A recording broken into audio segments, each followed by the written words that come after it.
We will now welcome a very familiar person onto the stage. Whether you've seen him in the corridors or have had the wonderful opportunity to meet him and laugh endlessly with his amazing sense of humor, Tunç Güleryüzlü is a joy to have around.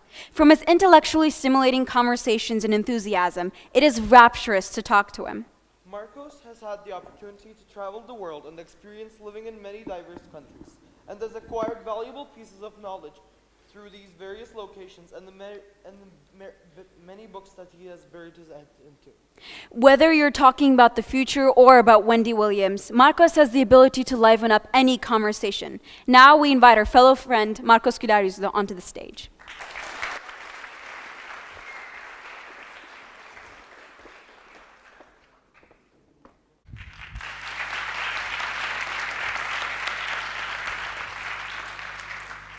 Hello. So I like to read a lot. I like to read about many things. I like to read about history. I like to read about literature. I like to read about science. I like to read about mysteries. I like to read about sometimes romance. I like to read. And through reading, I have acquired a lot of ideas. I have my own opinions, and if you know me, you'll know that I'm very passionate about them. The other day, not long ago, well, actually a little bit long ago, I read a book about humankind. The world has been here for a very long time, and humans, we've been here very short compared to it. We haven't been here for a long time. And I believe in the theory of evolution, so I believe that we are just recent and that we will continue to evolve. During our time here, we have changed, adapted, and evolved to the challenges that we faced. For example, in cold winters, we learned how to make clothes out of rabbits or wolves. And in hot summers, we learned how to make sure that we can get our food or not go into heat stroke. What is amazing to me about humans is our ability to learn. I think that makes us different from any other individual in the animal kingdom. We have the ability to retain knowledge and use it. We pass it down through generations, therefore bettering it every day. We change the way we do things according to the time we live in. For example, long ago our opinions on certain groups of people might have been different. Our opinions on everything are changing, our lives are changing. Now, the reason I'm a bit afraid about the future of our society is because now more than ever, I think that a lot of us are very stressed. You might be stressed in your own work. I personally am stressed in schoolwork. You might be stressed about your personal lives. The thing is, stress changes us. When talking about this, I like to refer to epigenetics. Now, I'm not an expert on that, but I have read a little bit about it. There's a research that was published at McGill University that I was really interested about. And funny story, I actually found that because I was watching a video on YouTube, and then there was this ad, and I clicked on the ad by accident, and then trying to get out of Safari, I actually got into the research. And then I found that it was about an experiment on two groups of rats. Now, rats measure the amount of love they give to their children by the amounts of lick that they give their child. So the scientists separated them into two groups, caring mothers and not very much caring mothers. The not very much caring mothers didn't lick their children a lot, so their children had more tendencies to grow up with anxiety or stress. Mothers that were more caring, more loving, made sure that their children were safe, and therefore their children developed into calm animals. Animals that could fend for themselves, animals who could deal with problems that they faced. For example, finding cheese. Now, after a few generations, because they also wanted to test if it was inherited, these qualities, they took the children from both groups and changed them.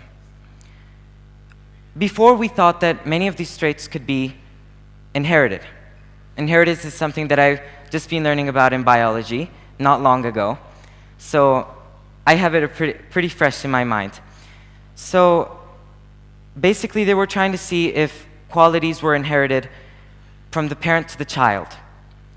And what they found out was that the children actually grew in the ways that their mothers were raised them. So technically, these qualities weren't inherited. But scientists concluded that perhaps it was our experiences that shaped us.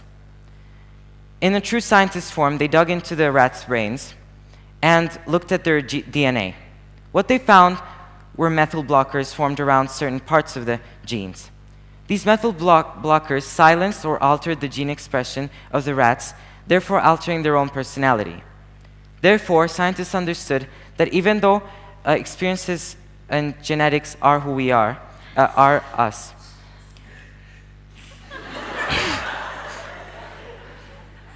Even though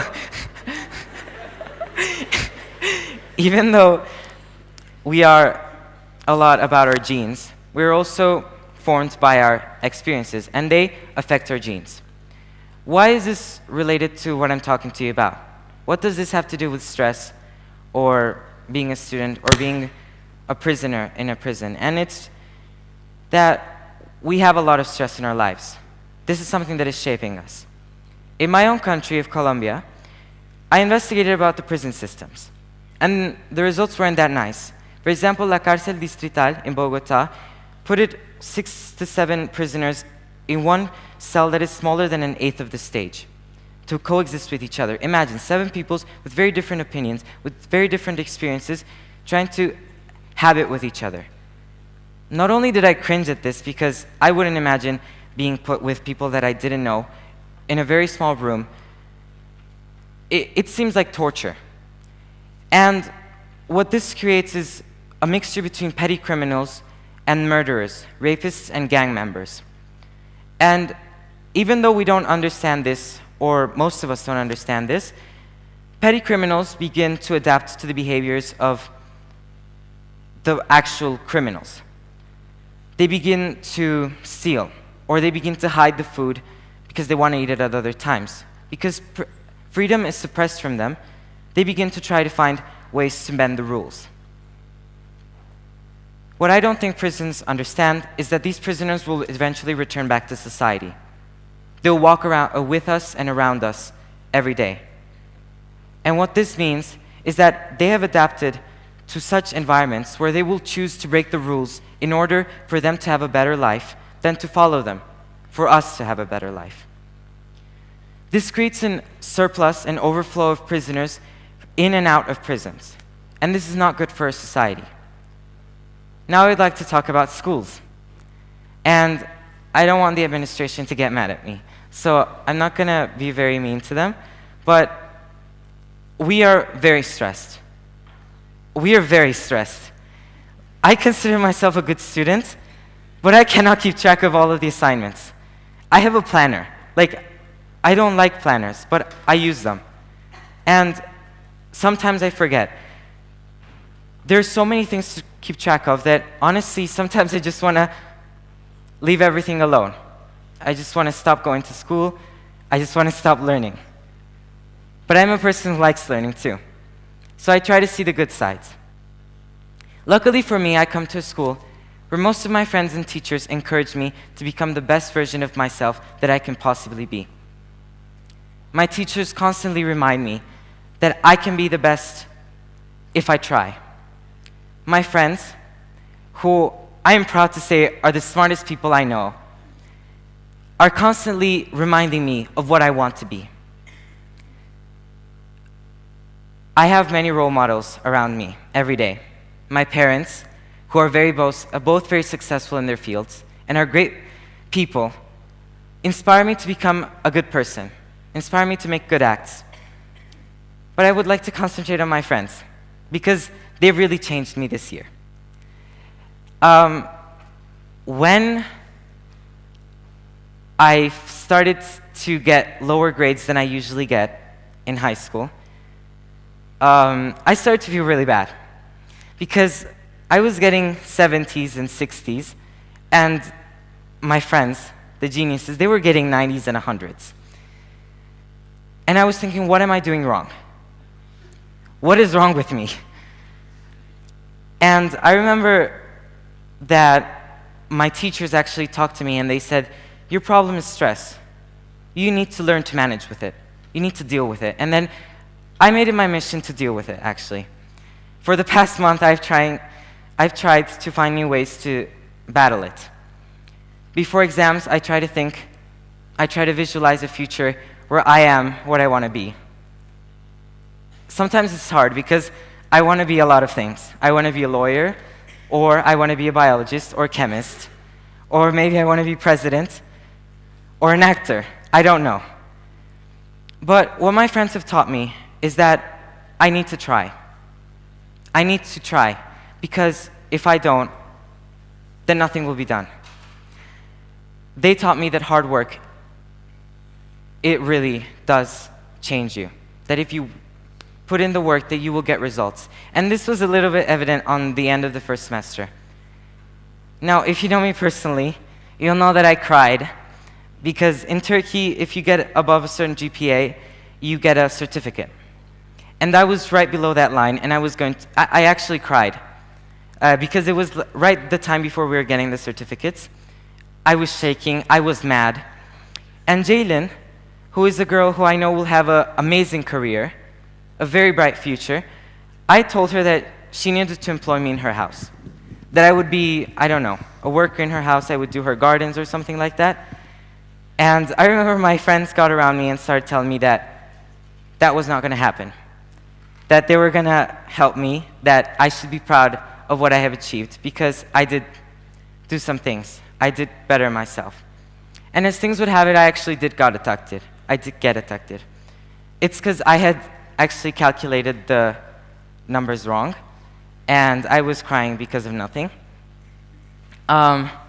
Eventually, I learned that coming towards finals, which is in 2 weeks, I learned that I'm much better than what I used to think of myself. I used to think that I was very stupid, that the only reason that I could participate in class was because I got prepared. I used to think that I wasn't good enough because my Turkish is not as good as my classmates. I used to think that I was behind because I came later. But the truth is, I'm not behind. I'm just in a different path. My friends helped me to do this, my teachers helped me, my parents helped me. Unfortunately, 95% of students, I think, around the world won't experience what I have experienced. They won't have friends telling them to try harder. They'll have friends competing with them, tearing them down. I'm lucky because I know that if I fail tomorrow, then there will be another day where I can try harder. The truth about my life is that everywhere I went, there was always someone who said, no, you can't, and someone who said, yes, you can. And I chose to listen to the one who said yes. So today, I would like to say, for prisoners, that there is a tomorrow after prison. For students, that you're not your exam value. And for me, evolve through your failure, and you shall succeed.